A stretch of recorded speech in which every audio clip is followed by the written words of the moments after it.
El Salón Sagrado de los Vírgenes. No lo puedo creer. Ñac, ñac, ñac.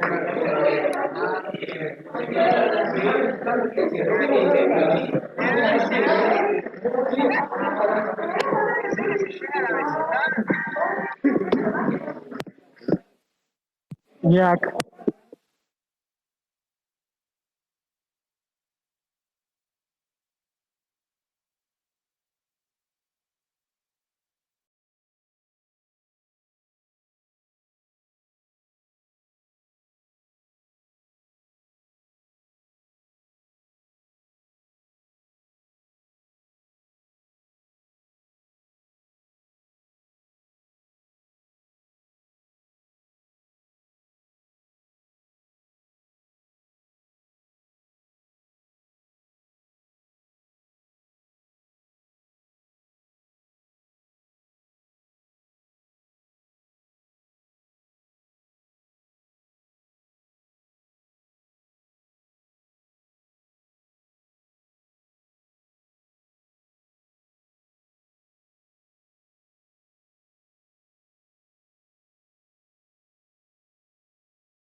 Ya, estimados, los que están en Zoom, necesito que me digan si se escucha, por favor.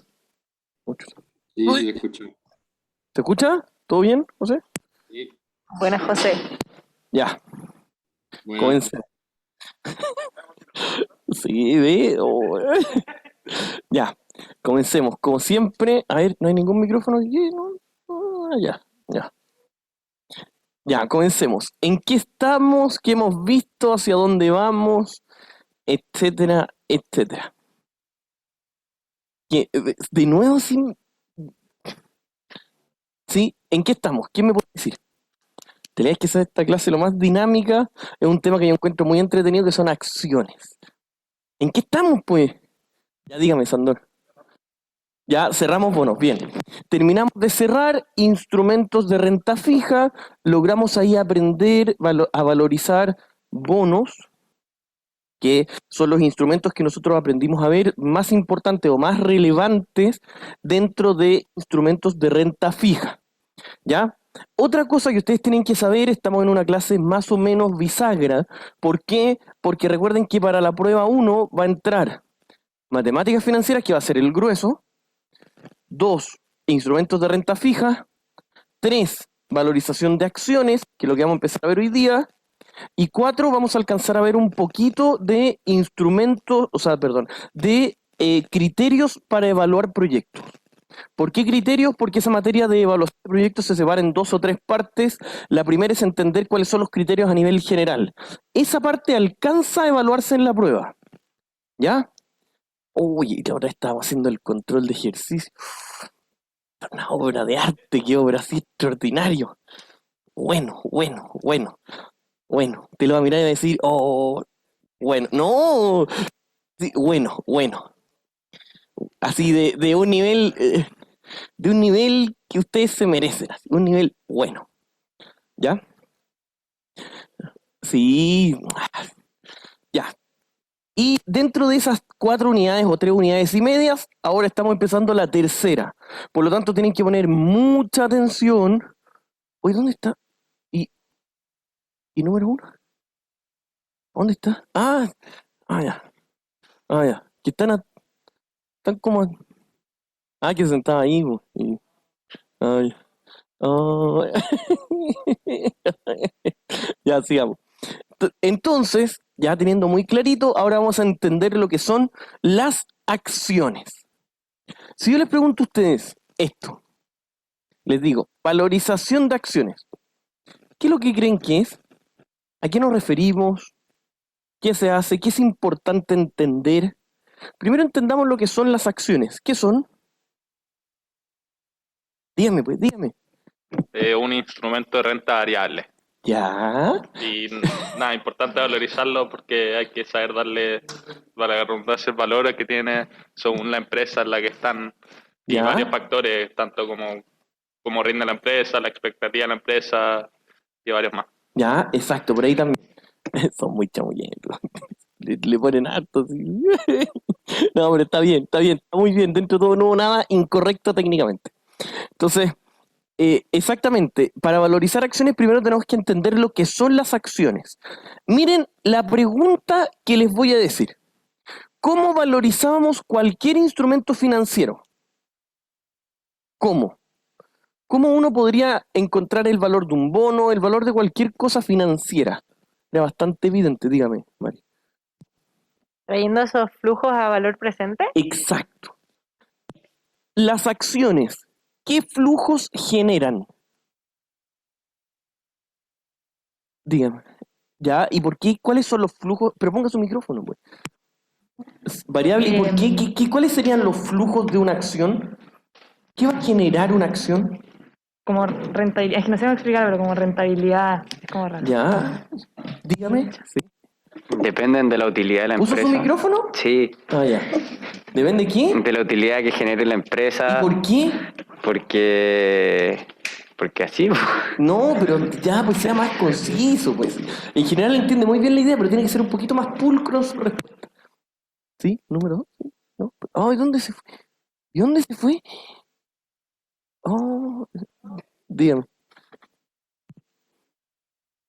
Soy dueño parte de la empresa. Ya, depende, muy bien, eso se acerca mucho. Depende de los dividendos que entregue la organización. Dígame.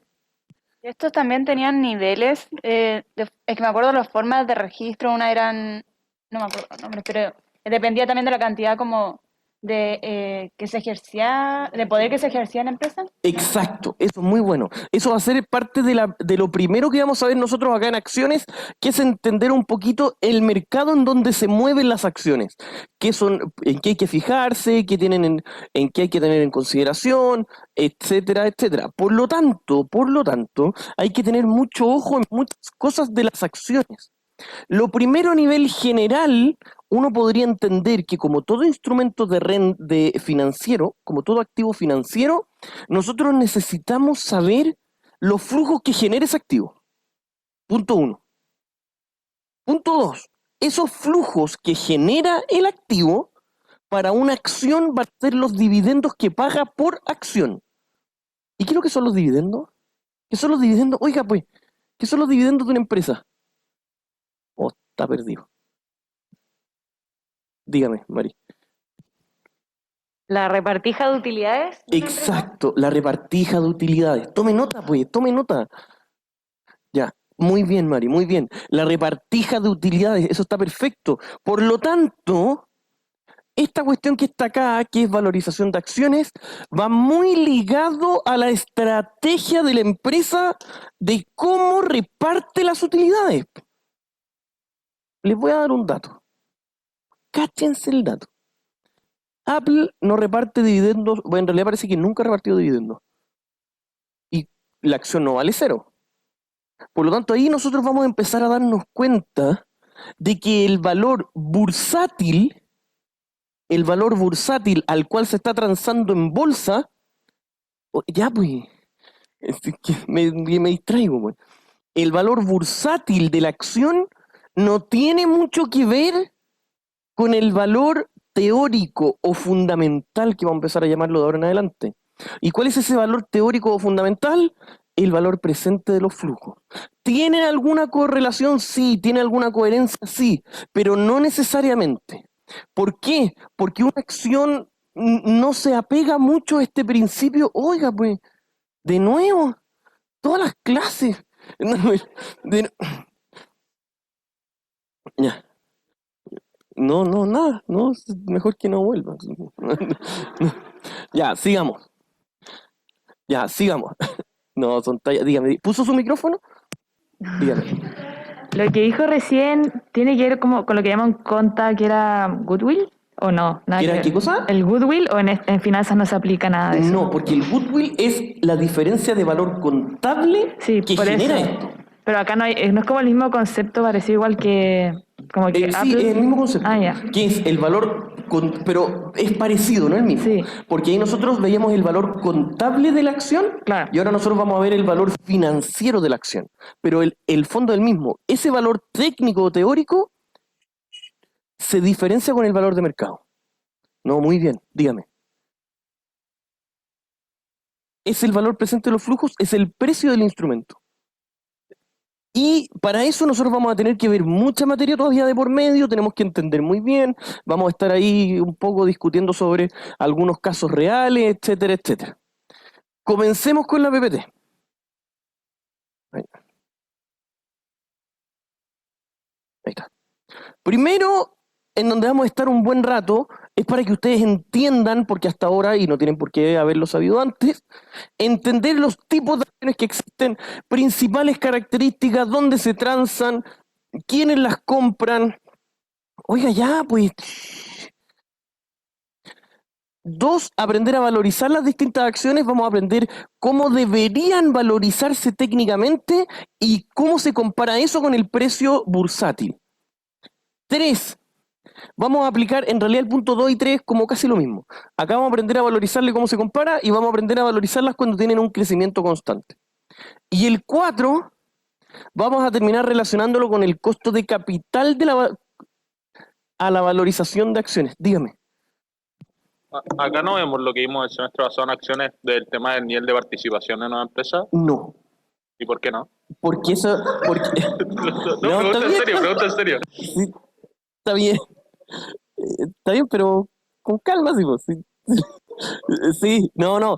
Porque en ese momento esos eran criterios para contabilizarlo.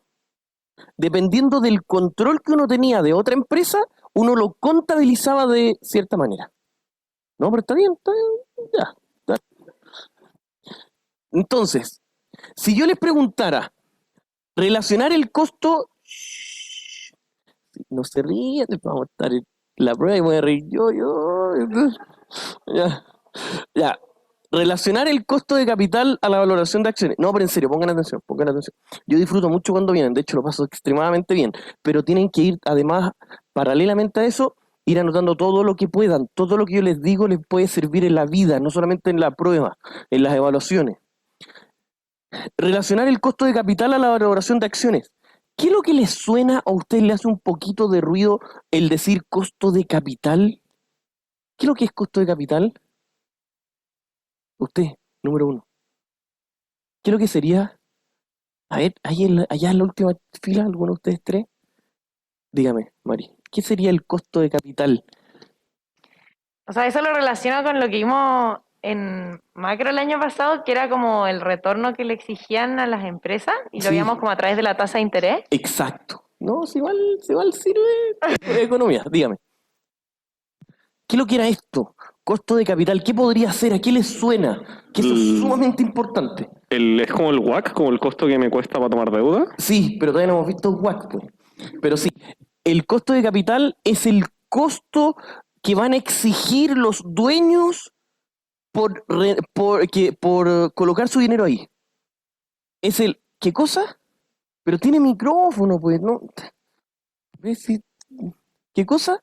Dígame, pues. El rendimiento. El ¿Eso? rendimiento, sí, Ah. pero el costo de capital es lo que exige cada ente por colocar su dinero ahí.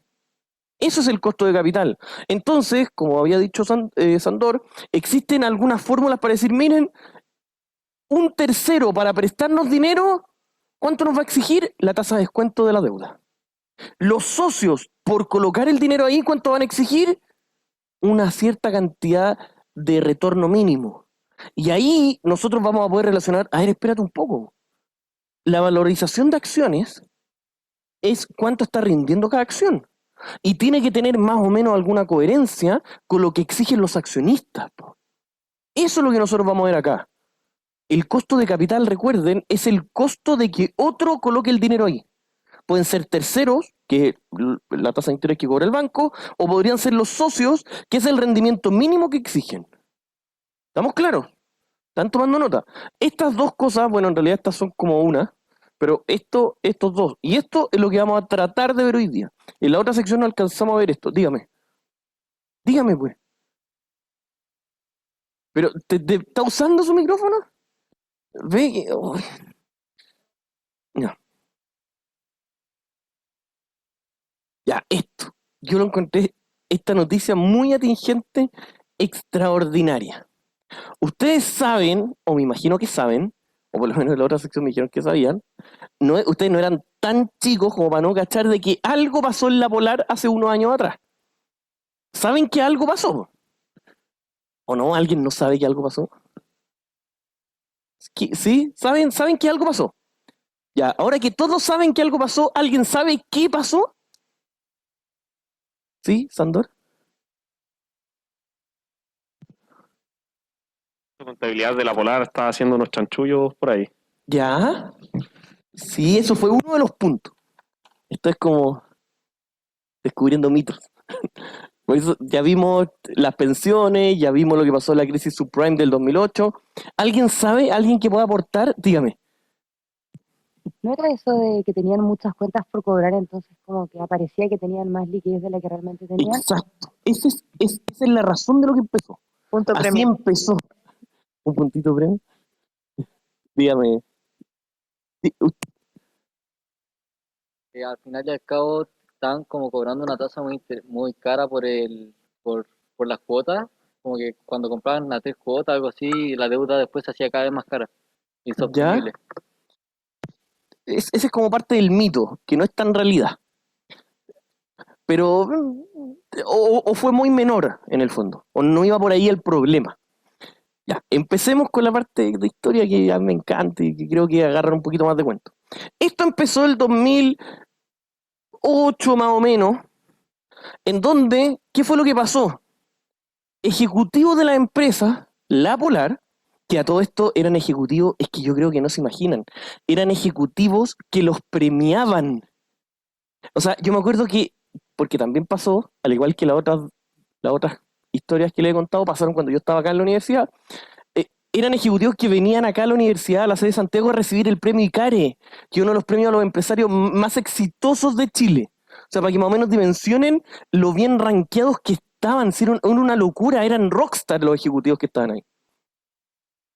Pero ¿qué es lo que empezó a pasar?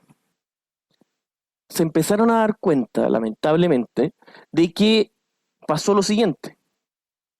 Empezaron a venderle, de todas maneras le vendían a un público intermedio bajo, no a un público tan a veces uno podría decir que compran principalmente al contado, sino que se vendía mucho a crédito con sus propias casa comercial interna, con su propia tarjeta financiera. Entonces empezaron a decir, mira, tenemos una incobrabilidad. Ustedes ya saben, ¿qué es lo que era la incobrabilidad? ¿Qué pasaba cuando una cuenta por cobrar, el cliente me decía, no, sabes que no te lo voy a pagar? ¿Qué había que hacer? Yo creo que todos ustedes estuvieron conmigo. ¿Qué? Pero conceptualmente, pues, ese es el nombre de la cuenta, dígame. ¿Subirle el precio a la deuda, como repactarla o no? No va por ahí. No, pero ¿qué pasaba cuando alguien dice, no me lo voy a pagar? ¿Qué registro contable había que hacer? Dígame.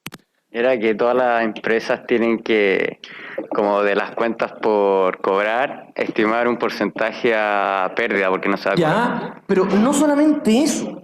Eso es lo que uno hace para adelantarse. Pero ¿qué fue lo que pasó con estos compadres? Primero, puede que hayan tenido EDI o no, pero empezaron a darse cuenta que las cuentas por cobrar que no les pagaban eran muchas. Entonces se juntó, esto fue literalmente así, se juntó el gerente general, que no es necesario dar nombre, bueno, ustedes los podrán buscar en Google, se juntó el gerente general, se juntó el informático y se juntó el encargado, que era una encargada, era mujer, gerente de finanzas. Y dijeron, ¿qué podemos hacer aquí?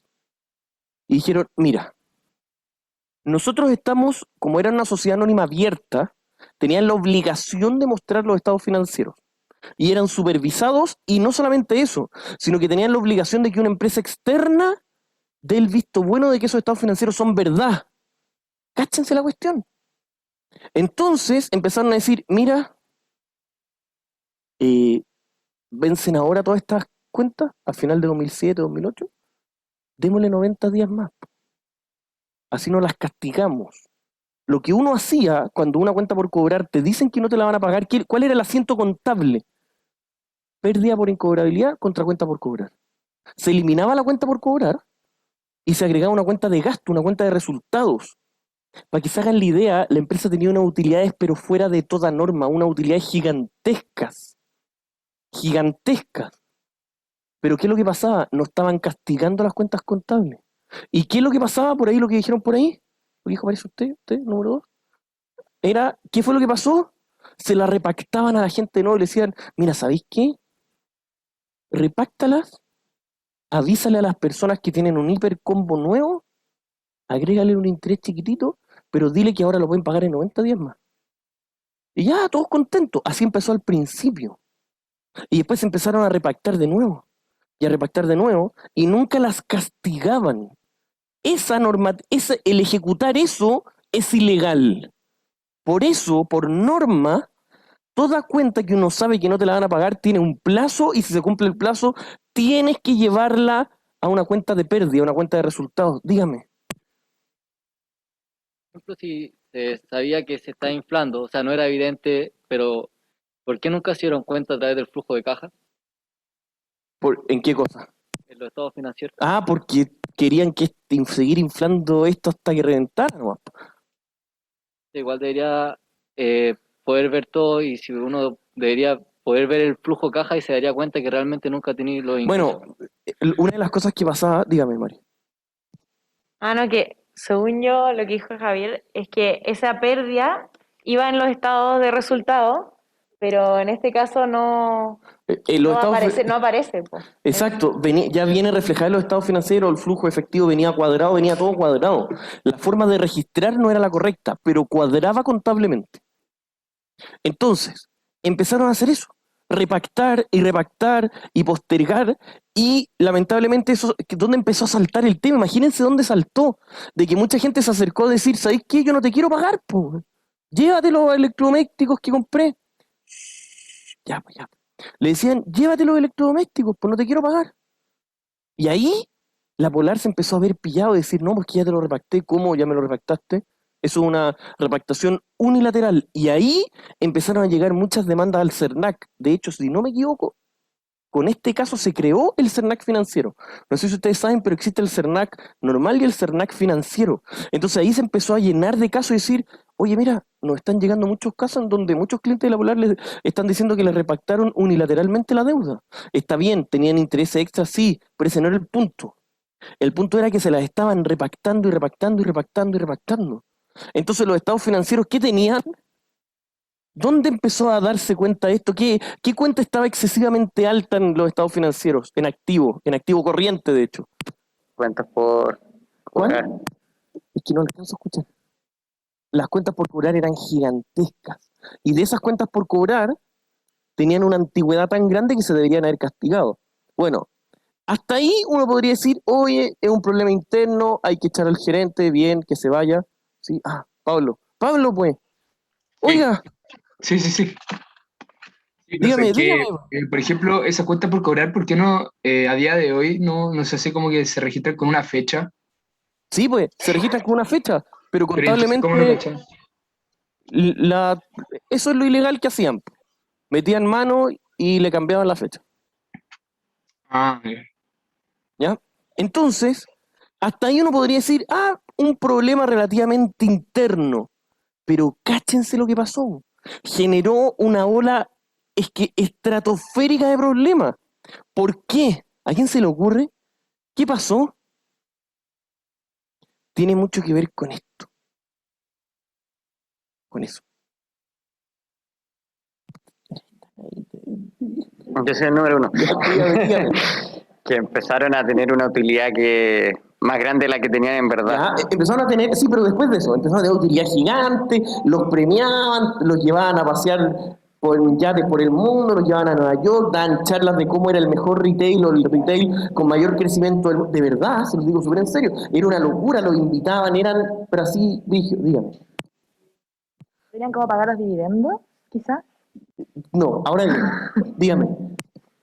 En el caso, como en la bolsa es un mercado especulativo, cayó tanto en la imagen que la acción se desplomó al mismo Eso, va mucho que ver por ahí. Pero ¿qué creen que hizo? Lo primero que pasó acá, el CERNAC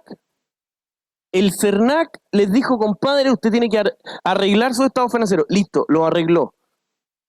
Tuvieron una pérdida, contablemente hablando, una pérdida terrible. Para que se hagan una idea, estos son datos reales, el precio de cada acción de la Polar alcanzó a costar 25.000, 26.000 pesos. Después de esto, como dice Javier,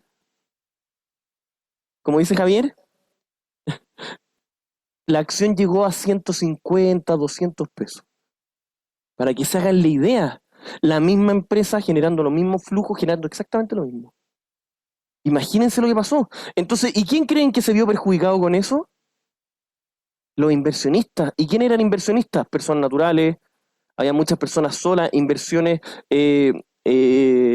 family office intermedios, pero también habían unos inversionistas que tenían como el 30%. ¿Quiénes eran? En Chile, ¿quiénes son los que más invierten en todas las empresas? Las AFP. Las AFP juntan dinero, ¿y qué es lo que tienen que hacer los ejecutivos de las AFP?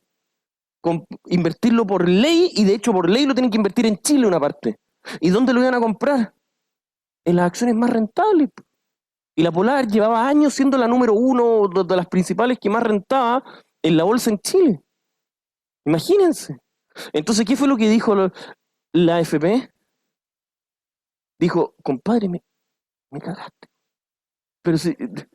Pero si te compré acciones, entonces, ¿y adivinen quién? O sea, obviamente que la Polar pagó una multa, se reestructuró, lo compró el grupo León Vial, la Raín se recompró, pusieron nuevas sucursales, etcétera, etcétera, pasó todo un tema entre medio, pero ¿quién creen que se vio perjudicado? ¿Qué cosa? Pero es que no alcanzo a ver. Ya, sí, pero ese es un inversionista. Pero miren lo que les voy a decir. ¿Se acuerdan cuando nosotros vimos en la parte anterior de bonos, instrumentos de renta fija, de que alguien tenía que poner el visto bueno de que ese estado financiero era real? ¿Quiénes eran ellos? Dígame, María. ¿Las clasificadoras de riesgo? Exacto.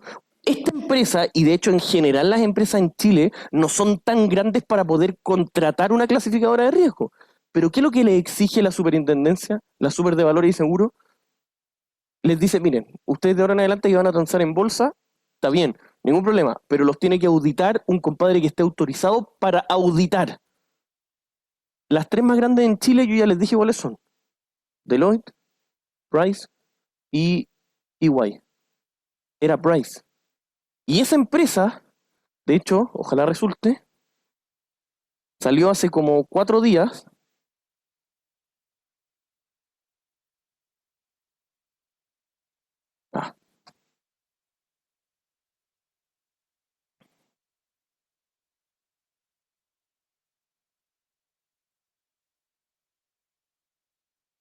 Aquí, es que no, pero la noticia de ahora, ahí está, el diario financiero, hace 4 días.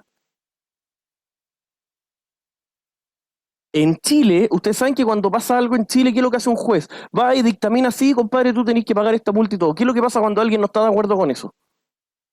Apela. Y, tal como dice su nombre, ¿cuál es la instancia siguiente? Que son un poquito menos de cortes. Corte de apelaciones. Y si es que la Corte de Apelaciones no sigue estando en desacuerdo, ¿a dónde va? A la Corte Suprema, que es una sola en Chile, y hay como 20 ministros que lo elige algunos el Ejecutivo, algunos el Parlamento, y son como los compadres más capos de todo. Price llegó a la Corte Suprema y falló de nuevo, porque existen responsabilidades civiles de por medio. O sea, se pueden ir presos. Una responsabilidad civil es, por ejemplo, cuando se cae un edificio, el ingeniero civil que firmó los planos y que dijo que no se iba a caer porque había suficiente hormigón por fierro, por metro cuadrado, y que en realidad no era verdad esa mezcla, aunque él haya actuado de buena fe, si es un error, es una responsabilidad civil, al igual que acá. Porque estos estados financieros de la Polar, las AFP no son compadres torpes. Estaban comprando en donde sus analistas, sus ejecutivos, decían, oye, mira, de acuerdo a los estados financieros que Price firmó, es una empresa sumamente rentable. ¿Y qué es lo que dice acá? El CERNAC se demandó a Price, ¿por qué? Por no cumplir con su deber, por no haber cumplido con el hecho de revisar como correspondía. Y esto fue hace 3 días, 5 días. Fue ahora. Y de hecho, ¿qué fue lo que pasó eso? Pero cáchense el ejemplo, y ahora recién vamos a llegar a este tema. Dígame, Mari. Sí, perdón, profe. No, es que ¿esto lo acusó como por ahora o por lo que pasó hace? No, por lo que pasó hace... ¿Y lo acusó recién?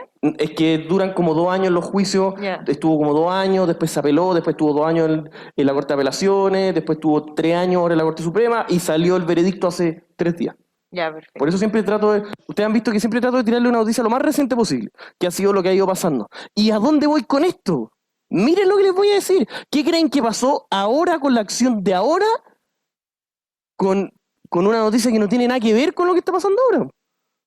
La acción de ahora se desplomó.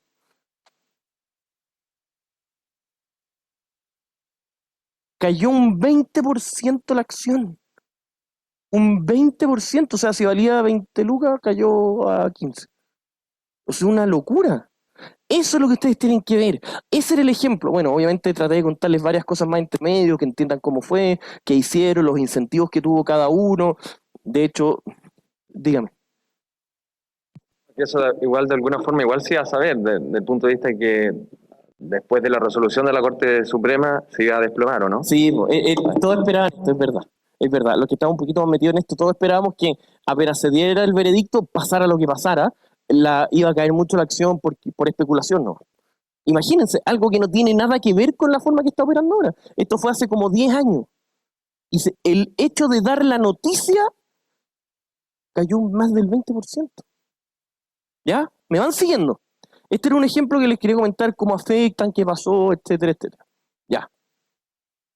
¿Qué entienden por acciones? Está en la diapositiva siguiente, pero se lo aprovecho de decir. Es el derecho que uno tiene a obtener los flujos futuros de la empresa.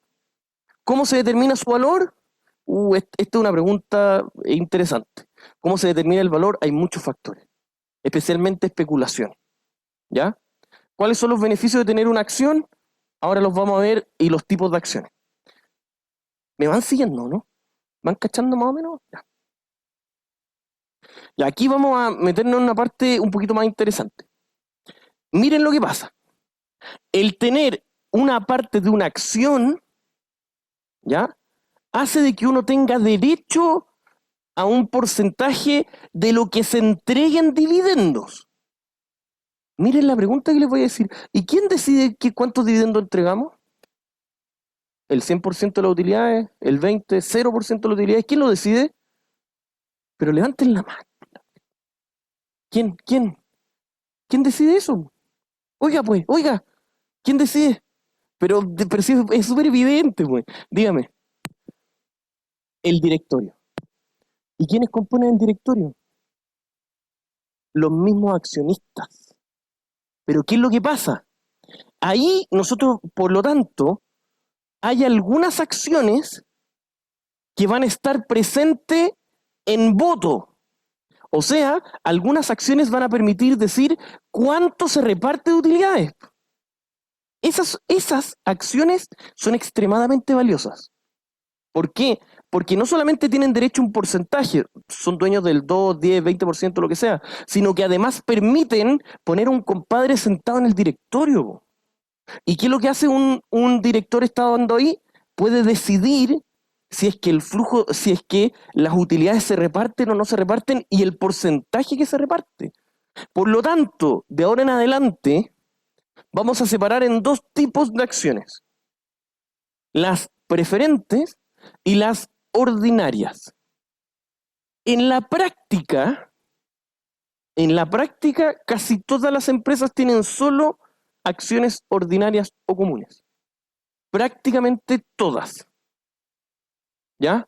¿Y qué es lo que pasa? Hay 1 millón de acciones.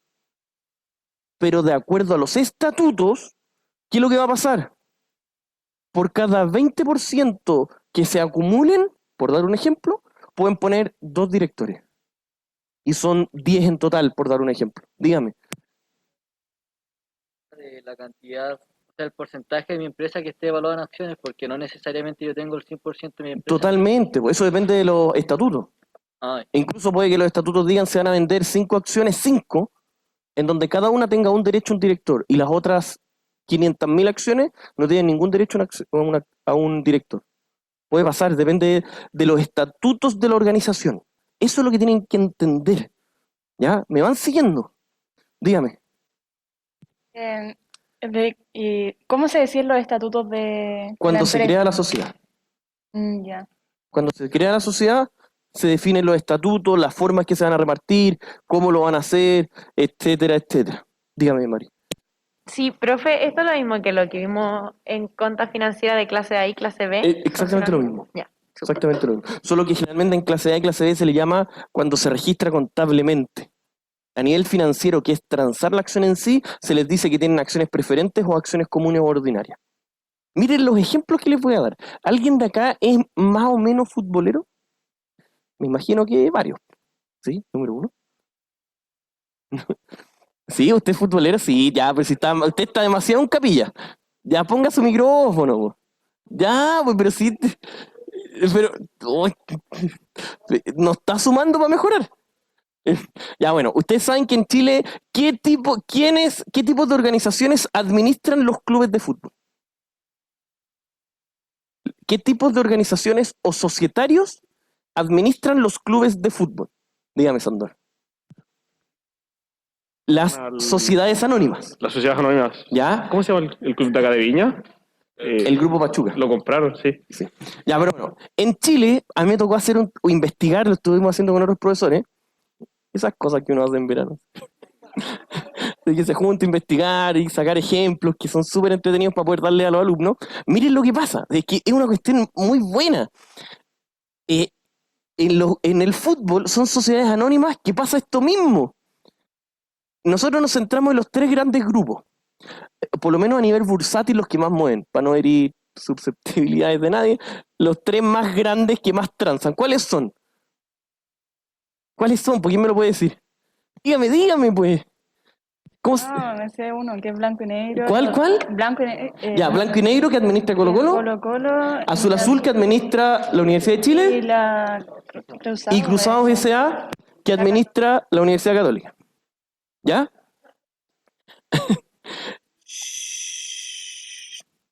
¿Qué es lo que pasa, por ejemplo, en blanco y negro? ¿Alguien conoce más o menos? Vamos a analizar los 3. ¿Qué pasa más o menos en blanco y negro? Dígame. Me faltan futboleros. Vender acciones hace poco de blanco y negro y nadie las quiso comprar. Ya, pero ¿qué es lo que está pasando actualmente en el directorio? ¿Alguien cacha o no? Para explicarles, pues si cómo no es nadie. Bueno, ¿y de azul a azul nadie tampoco? No, no les creo. No. Y de cruzado, tiene que haber alguno cruzado aquí en la U. ¿De qué? ¿De qué? ¿De Católica? Oigan. Pero ¿cómo? No, bueno, ya, les voy a explicar a grandes rasgos. La idea era que más o menos entendieran un poquito cómo era la dinámica, pero ¿qué es lo que pasa? Existen accionistas y principalmente los grupos un poco más tradicionales se obtienen puestos en el directorio por la cantidad de acciones que cada uno compra. ¿Por qué les doy esos ejemplos? Porque, por ejemplo, en azul y en blanco y negro funcionan totalmente distintos. ¿Qué es lo que pasa en azul? Hay un gran controlador. ¿Quién era el controlador hasta hace poco? ¿Qué cosa? ¿Ya? ¿Y él de qué grupo económico viene? Del grupo Solari, me imagino que saben. Que está el grupo Solari, que se dividió en 3, y como son 3 mujeres, en el fondo quedaron del Solar, Heller, y el tercero que no está ligado a los negocios. Bueno, y del grupo Heller habían adquirido el, no sé, 75% de las acciones. ¿Y qué es lo que podía hacer? Todo. En realidad podía hacer lo que quisiera, porque en el directorio tenía 4 de 5 puestos, para que se hagan una idea nomás. Por otro lado, ¿qué pasa en blanco y negro? ¿Qué pasa? Pero ¿cómo no hay nadie? Sí, yo estoy seguro de eso. Pero bueno, vamos a hacer como que no hay nadie. En blanco y negro hay 11 puestos en el directorio. por estatutos, 2 los tiene que tener el club social, que no tienen por qué ser dueños de acciones. Y el restante 9 los había comprado 4 el grupo de un empresario del sur, para no dar nombre, y los otros 5 los había comprado un empresario de la capital. ¿Ya? Y entre ellos, no sé si ustedes han escuchado, pero se agarran de las mechas todo el tiempo. De hecho, nunca llegan a acuerdo.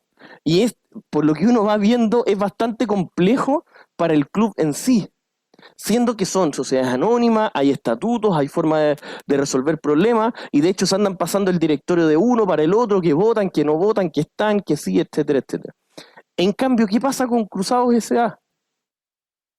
De partida, los dueños principales, yo por lo que he visto, son bastante más bajo perfil a nivel de empresario. La forma de decidir los directorios son distintas. También son una sociedad anónima, pero es una rotación fluida, no como los otros. Por lo tanto, ahí ustedes pueden ver algunos ejemplos de accionistas en donde tienen acciones preferentes y algunas que son ordinarias o comunes. ¿Ya? Esos son algunos ejemplos que ustedes pueden ver de cómo se van transando. De hecho, algo que había comentado Sondón, muchas veces en los clubes existen otras cosas como el cariño, la pasión, o incluso los dueños tienen ego, en donde se trata de vender la acción y a veces nadie las compra. Pasa eso. Ya, sigamos. ¿Dónde está? Aquí.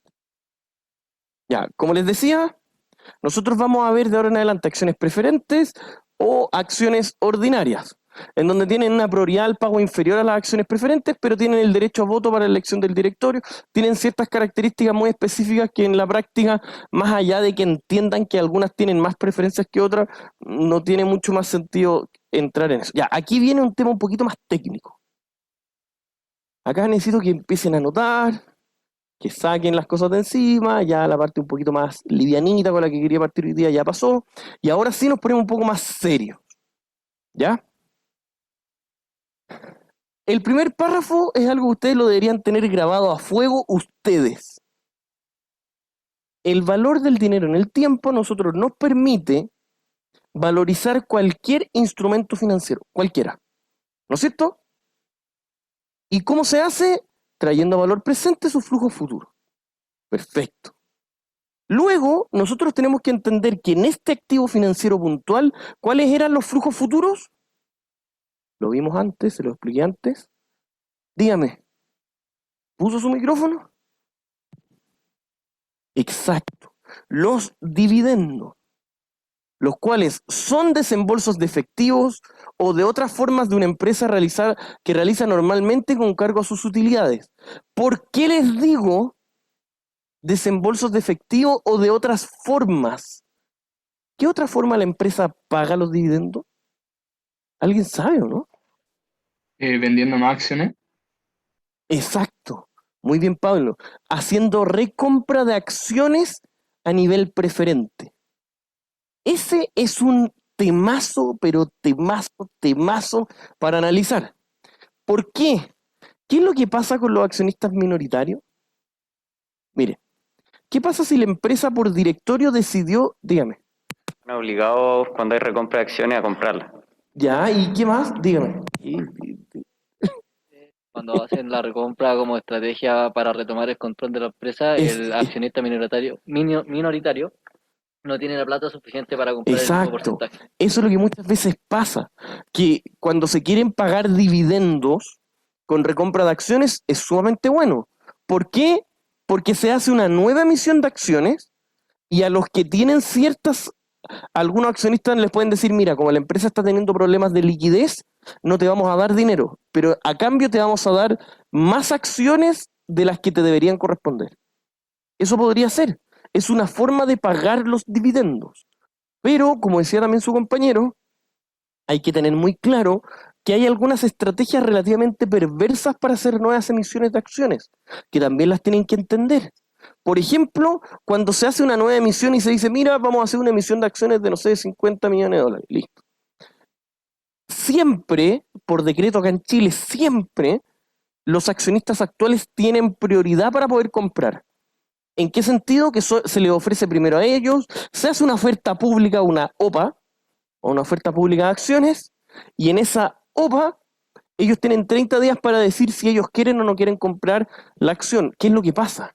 Que si la emisión de acciones es muy grande y una persona que con mucho esfuerzo a duras penas pudo comprar el 1%, comprar nuevamente el 1% para él es imposible. Por lo tanto, ¿qué va a pasar? No va a poder comprar aunque le den la opción y a nivel proporcional se va a ver diluida su parte.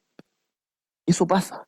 Eso se ve, estoy casi seguro que se los dije el semestre pasado, pero eso se ve en la película Red Social, por si lo quieren ver, la de Facebook, en donde se diluye la empresa al principio, no sé si la han visto, o es muy vieja a lo mejor. Bueno, ahí al final lo que hacen es eso, hacer una emisión de acciones gigantesca para diluir a uno de los socios que era el encargado justamente de las finanzas y se diluye de una forma gigantesca. ¿Ya? Por si lo quieren ver, ahí podrían analizar muy bien una forma, una estrategia de poder diluir, que es una forma perversa, no correcta, de diluir a un socio. Dígame. ¿Qué cosa? Que si yo soy el dueño del 50% de las acciones y los demás quieren como que no sea el dueño, emiten otras acciones, y si yo no las compro ya no sería como el... Ya no tendría 50, el poder. El porcentaje cada vez vale menos. Exacto. ¿Ves? Dice uno y al tiro. El dueño del 50% tampoco pueden hacer esa emisión de acciones sin mi permiso. Sin mi aviso, es que depende, porque puede que las otras 50% tengan prioridad. Pero es verdad. Puede que sean preferentes.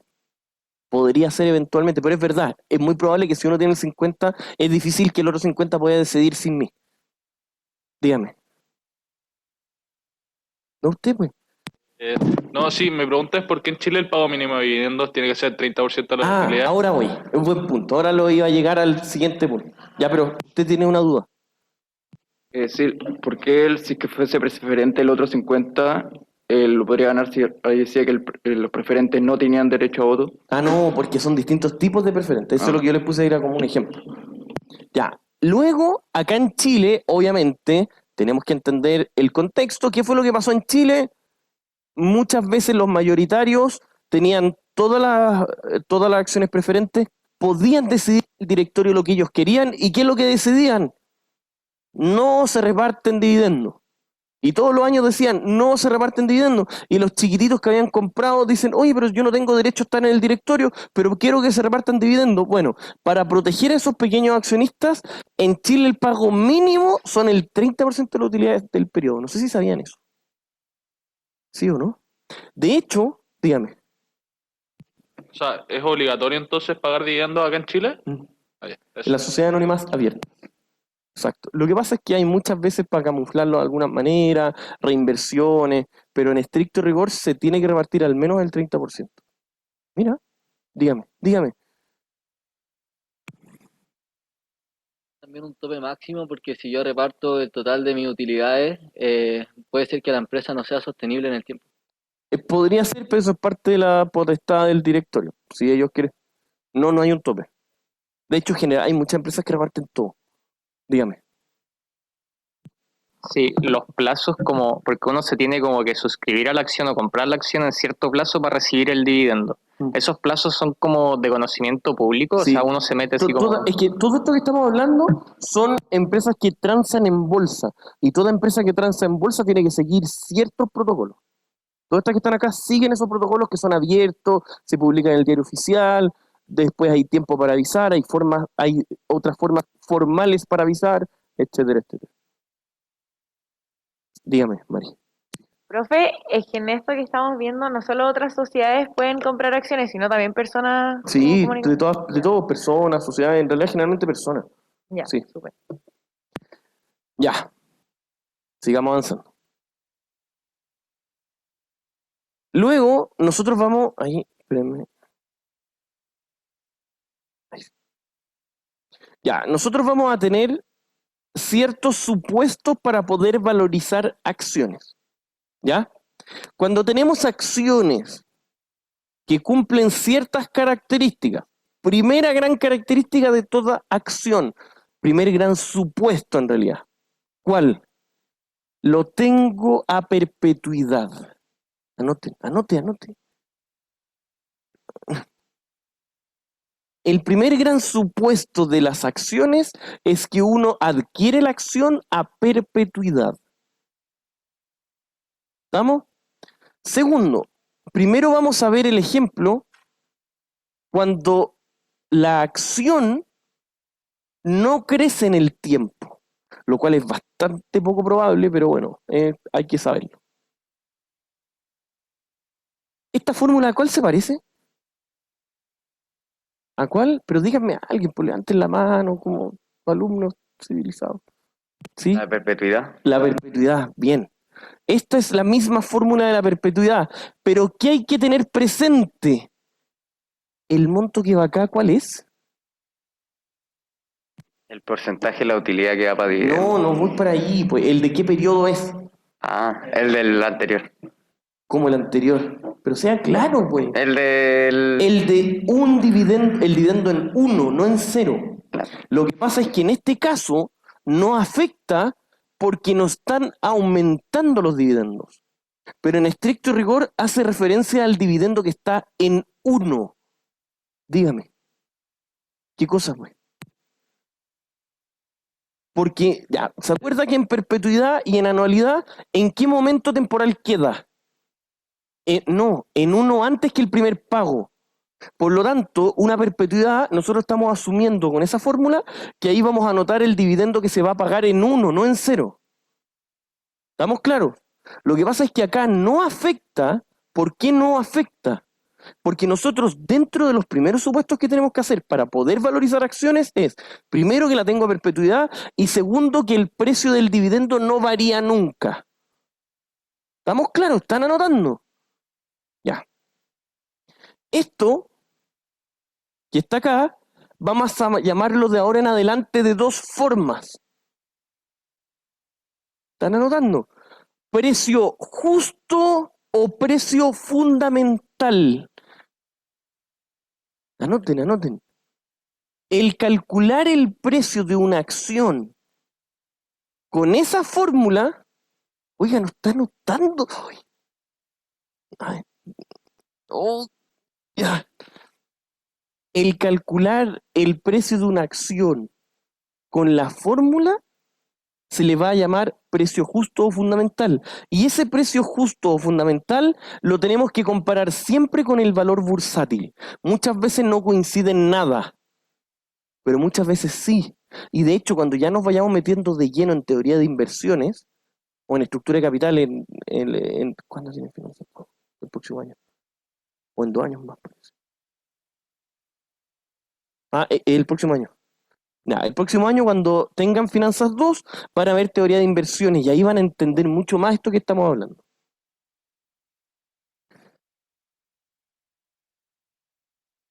Ya, ahí tenemos un ejemplo, ya.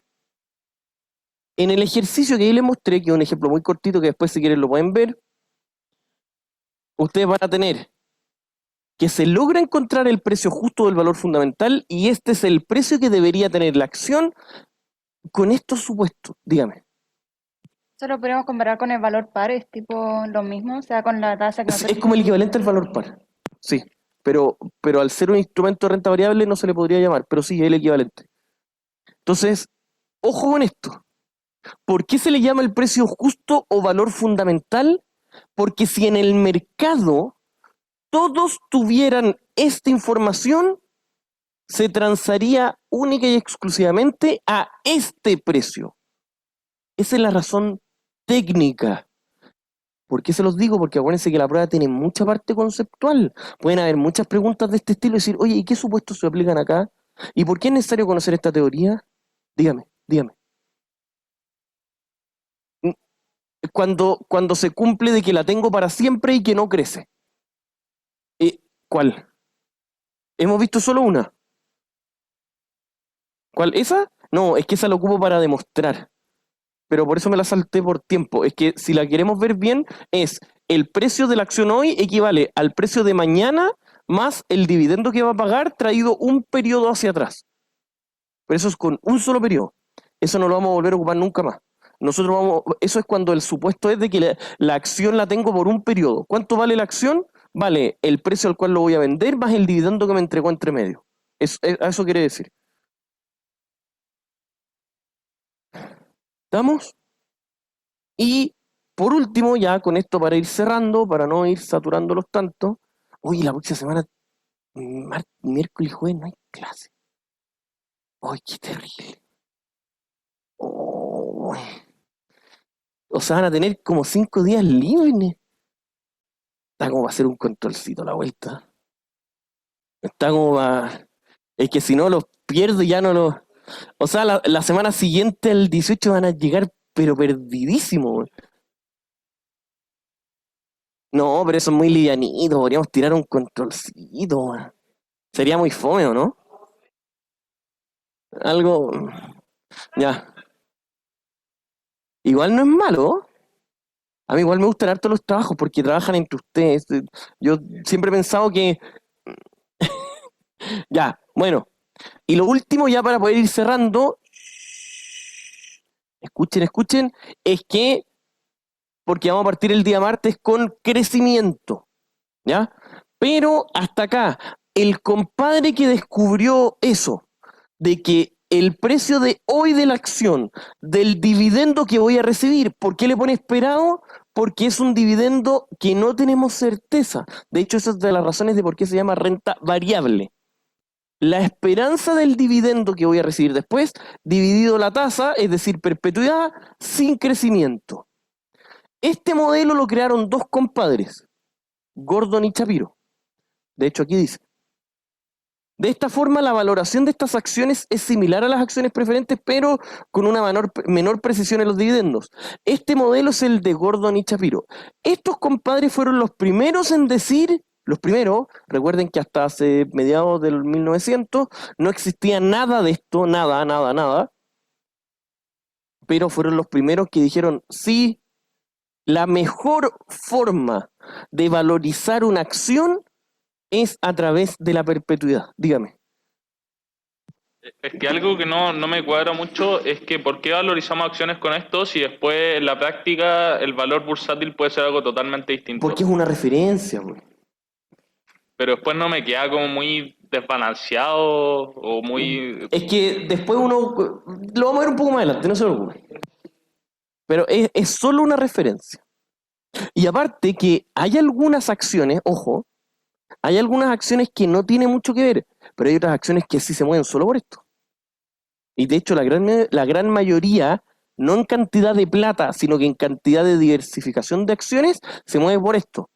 Lo que pasa es que las acciones más variables, más pesaditas, son distintas, pero son pocas acciones que se mueven así.